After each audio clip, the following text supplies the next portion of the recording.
Well, it's a bit of luck really, Sammy. I was exploring the internet really on the basis I was given information that there were actually immigration lawyers that could help me in my dilemma.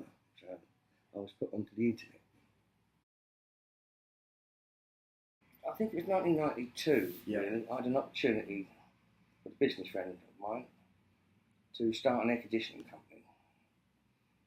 It just took off. It took off so well. It gets quite stressful.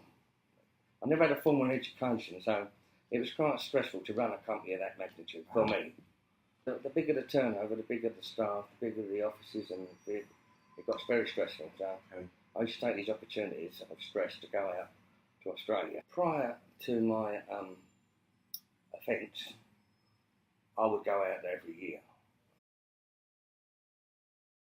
It was frightening because I had this dreadful thought that I'd never see my son again unless he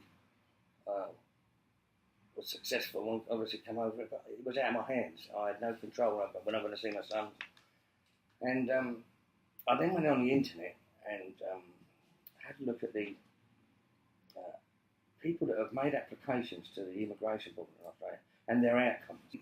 I went onto the immigration board to see what the criteria was. Yeah. And obviously it said there 2 years and over. Correct. You've got very little hope of obtaining a visa. That's right. That was frightening me, and I thought, my God, this is terrible.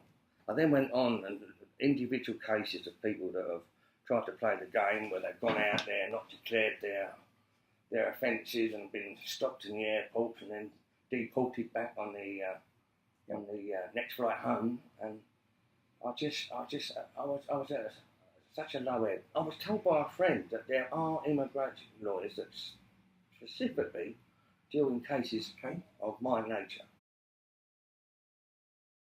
As tragic as it was, took place in 18 seconds. It was, I don't know how to explain it. It's something that don't leave you. You don't leave it to this day.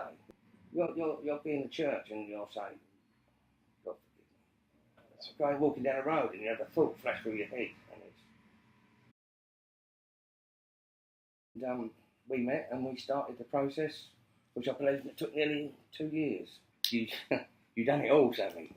I mean, you directed me into what was required by the Melbourne immigration offices. You steered me in the right direction in regards to content of the information supplied and the manner and substance of the statements that had to be made, the testimonies that are needed, and how to present myself to a board for a character reference. I've never had to do it before in my life. Yeah. So it's very difficult. Keeps us together.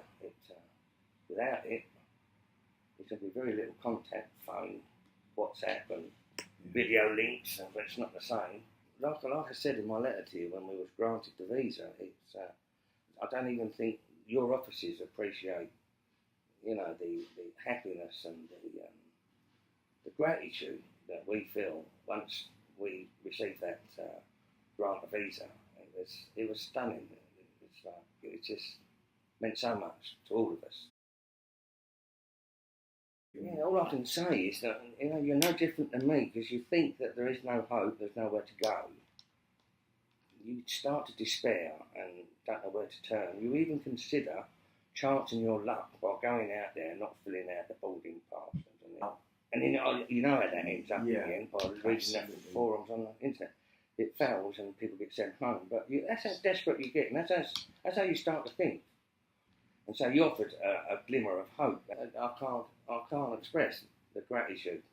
It was a long process with a stunning outcome. An outcome that you quietly disbelieved.